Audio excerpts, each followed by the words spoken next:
My channel. అయితే friends, మన టీమిండియాకి సంబంధించిన ఏషియా కప్ స్క్వాడ్నైతే నిన్న మధ్యాహ్నము అజిత్ అగర్కర్ అండ్ మన T20 team captain Suryakumar Yadav ఇద్దరు ప్రెస్ కాన్ఫరెన్స్లో అనౌన్స్ అయితే చేయడం జరిగింది.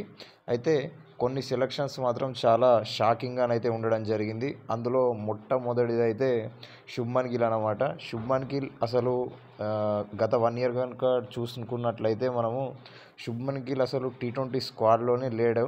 సో డైరెక్ట్గా ఇప్పుడు ఏషియా కప్కి అయితే శుభ్మన్ గిల్ని సెలెక్ట్ చేసేసి వైస్ క్యాప్టెన్ కూడా ఇవ్వడం జరిగింది. సో దీన్ని బట్టి మనం చూసుకున్నట్లయితే నెక్స్ట్ ఫ్యూచర్ క్యాప్టెన్గా మనకు శుభ్మన్ గిల్ అయితే ఉండే అవకాశాలు ఎక్కువగా కనిపిస్తున్నాయి అండ్ రిపోర్ట్స్ కూడా అవే చెప్తున్నాయి. అండ్ ఇంకొక రీజన్ వచ్చేసి గంభీర్కి కూడా 3 ఫార్మాట్ క్యాప్టెన్గా గిల్ని ఉంచాలన్నట్లు మనకు రిపోర్ట్స్ అయితే చెప్పడం జరుగుతుంది.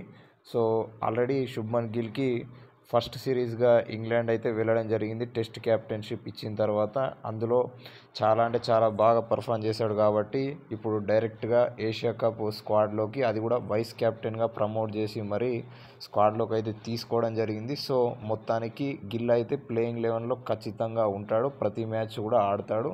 అండ్ ఆఫ్టర్ 2026 వరల్డ్ కప్ ఖచ్చితంగా శుభ్మన్ గిల్కే టీ20 క్యాప్టెన్షిప్ కూడా ఇచ్చే అవకాశాలు అయితే ఎక్కువగా కనిపిస్తున్నాయి. అండ్ ఆల్రెడీ ఓడిఐ ఫార్మేట్లో చూసుకున్నట్లయితే ఆల్రెడీ శుభ్మన్ గిల్ వైస్ క్యాప్టెన్గానైతే ఉన్నాడు. ఒకవేళ రోహిత్ శర్మ కనుక 2027 వరల్డ్ కప్ ఆడనట్లయితే ఖచ్చితంగా శుభ్మన్ గిల్కే ఓడిఐ ఫార్మాట్ క్యాప్టెన్సీ కూడా ఇవ్వడం జరుగుతుంది. సో ఇక్కడ చూసినట్లయితే ఇండియా మరోసారి ఆల్ ఫార్మాట్స్కి ఒకే క్యాప్టెన్ని ఉంచాలనే ఆలోచనలో అయితే కనిపిస్తోంది. సో మరొక విషయం చూసినట్లయితే టీ20 స్క్వాడ్లో శ్రేయస్ అయ్యర్ ఎవరైతే విజయ్ హజారే ట్రోఫీ అలాగే సయ్యద్ ముస్తాక్ అలీ ట్రోఫీ ఐపీఎల్లో ఎంతో మంచి పర్ఫార్మెన్స్ ఇచ్చాడు. క్యాప్టెన్గా, బ్యాట్స్మెన్గా 2014 నుండి అసలు పంజాబ్ కింగ్స్ని క్వాలిఫై కాని పరిస్థితి నుండి 11 ఇయర్స్ తర్వాత మళ్ళీ ఫైనల్స్కి తీసుకొచ్చినా కూడా శ్రేయస్ అయ్యర్కి అయితే ఎలాంటి ప్లేస్ అయితే ఏషియా కప్ స్క్వాడ్లో దొరకలేదు. అలాగే యశస్వి జైస్వాల్ది చూసుకున్నా కూడా అతనికి కూడా ఎలాంటి ప్లేస్ అయితే దొరకలేదు. అండ్ ప్రసిద్ధ్ కృష్ణ కూడా ఎలాంటి ప్లేస్ అయితే ఏషియా కప్ స్క్వాడ్లో దొరకలేదు. సో ఇక్కడ మనకు శుభ్మన్ గిల్ రావడంతో అభిషేక్ శర్మ, శుభ్మన్ గిల్ అయితే ఓపెన్ చేసే అవకాశాలు ఎక్కువగా కనిపిస్తున్నాయి. సో ఇక్కడ మనం చూసినట్లయితే సంజు శాంసన్ ఎవరైతే లాస్ట్ 12 to 14 మ్యాచెస్ నుండి అభిషేక్ శర్మతోని ఓపెన్ చేశాడో అతనైతే ఇప్పుడు బెంచ్ పైన కూర్చునే అవకాశాలు అయితే ఎక్కువగా ఉన్నాయి.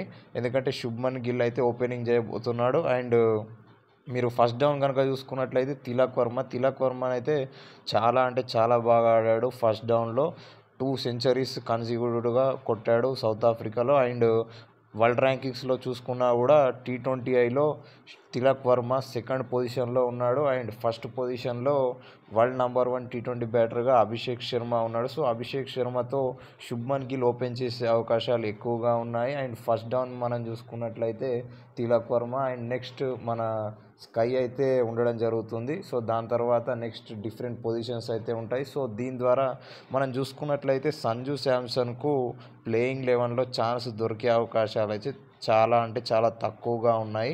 సో అందుకనే మీరు స్క్వాడ్ అనౌన్స్ చేసేటప్పుడు చూసుకున్నా కూడా ఫస్ట్గా కీపర్ నేమ్స్లో మనకు జితేష్ శర్మ నేమ్నైతే ముందుగా అనౌన్స్ చేశారు.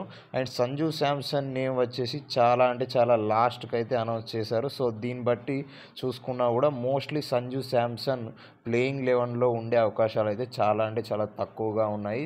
మ్యాక్సిమం మనకు జితేష్ శర్మ ఐపీఎల్లో కూడా చాలా బాగానైతే మనకు ఆడడం జరిగింది. ఆర్సీబీకి మంచి మ్యాచ్లు అయితే గెలిపించాడు. సో జితేష్ శర్మ మనకు 5th ప్లేస్లో ఆడే అవకాశం ఉంది. అండ్ దాని తర్వాత మనకు అక్షర్ పటేల్, హార్దిక్ పాండ్యా వీళ్ళైతే లాస్ట్కు ఉన్నారు. సో మనకు బౌలింగ్లో చూసుకున్నా కూడా హర్షదీప్ అండ్ బుమ్రాని అయితే సెలెక్ట్ చేశారు. అండ్ వరుణ్ చక్రవర్తి కూడా ఈ 3 మెయిన్ బౌలర్స్తో వెళ్ళే అవకాశం కనిపిస్తుంది. సో ఇది ఫ్రెండ్స్ మన ఏషియా కప్కి సంబంధించిన ఇండియన్ స్క్వాడ్ అయితే. సో ఎలా ఉంది ఈ స్క్వాడ్, దీనికి సంబంధించిన ఎలాంటి కామెంట్స్ ఉన్నా కింద కామెంట్స్ అయితే చేయండి. అండ్ వీడియో నచ్చినట్లయితే తప్పకుండా లైక్ చేయండి. అండ్ ఇలాంటి వీడియోస్ కోసం తప్పకుండా మన ఛానల్ని సబ్స్క్రైబ్ చేసుకొని పక్కనే ఉన్న బెల్ ఐకాన్ అయితే యాక్టివ్ చేసుకోండి.